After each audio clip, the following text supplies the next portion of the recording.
My story is for guys out there and girls out there who have really, really been trying hard for a lot of years to do what's right, but they just keep screwing stuff up, man. They just keep screwing it up. Or and at the same time, they keep getting blindsided by things that are completely out of their control. And that's who my story is for. My story is not the same as a lot of stories that you've heard of guys and girls who have went through really difficult things, but they've had to go through those things because of some heroic thing that they've done. That's not me, man. I went through the stuff I went through a lot because of my own decisions and my own mistakes.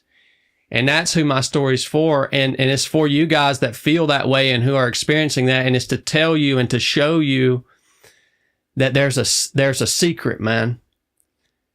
And no matter how much you screw up, no matter how much you fail, the secret is you just don't stop.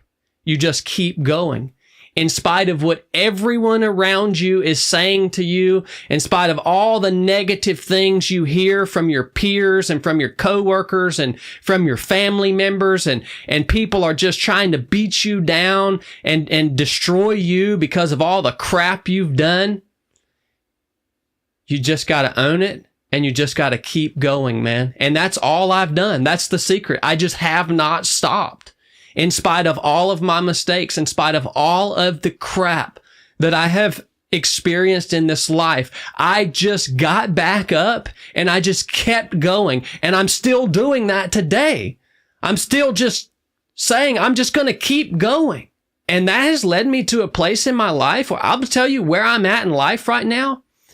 My life is so fulfilling right now that it is unimaginable. If you could have told me that my life would ever look like this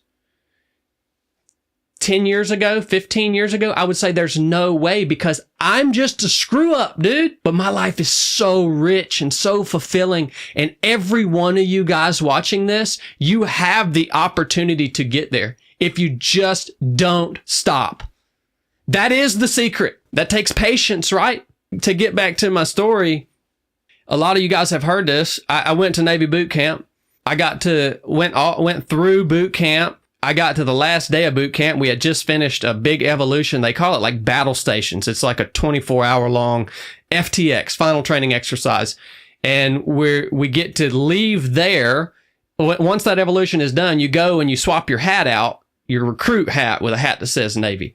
And we're standing in line to go to that ceremony, and my RDC, which is the drill instructor in Navy boot camp, pulls me out of formation and tells me I have to go to medical.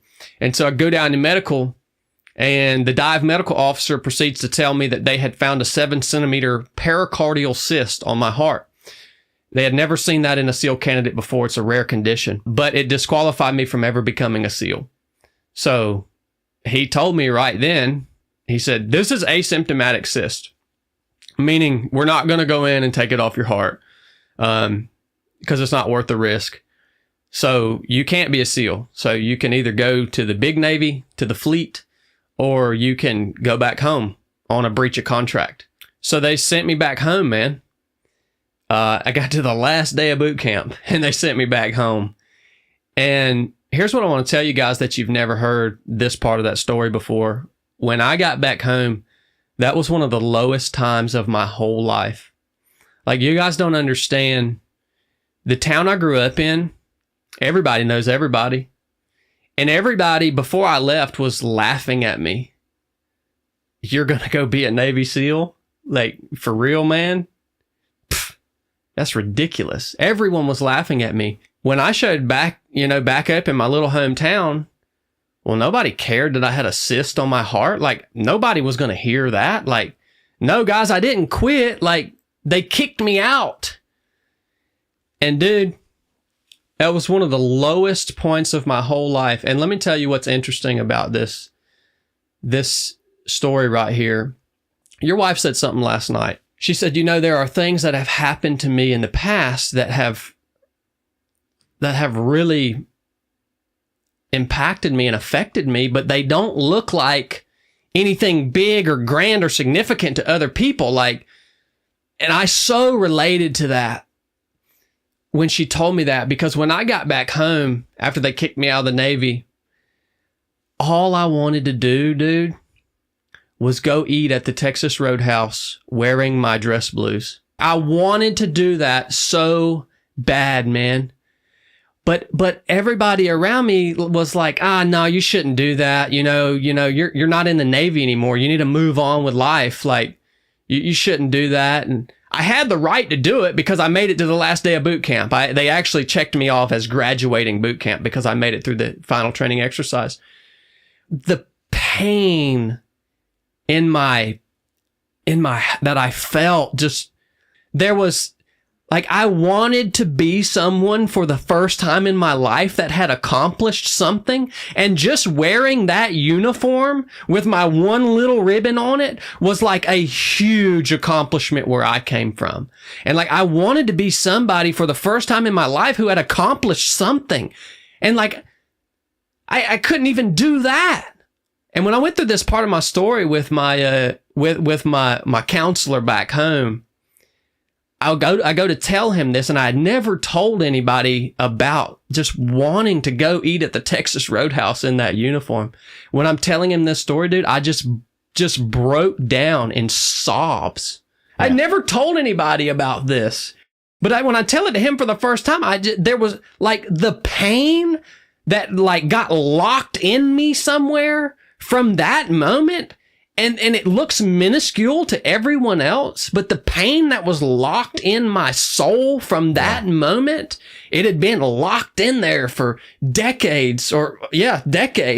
And when I opened that box for that little simple thing, I was just broke down and sobbing, dude. And I asked my counselor, I'm like, what the crap is going on?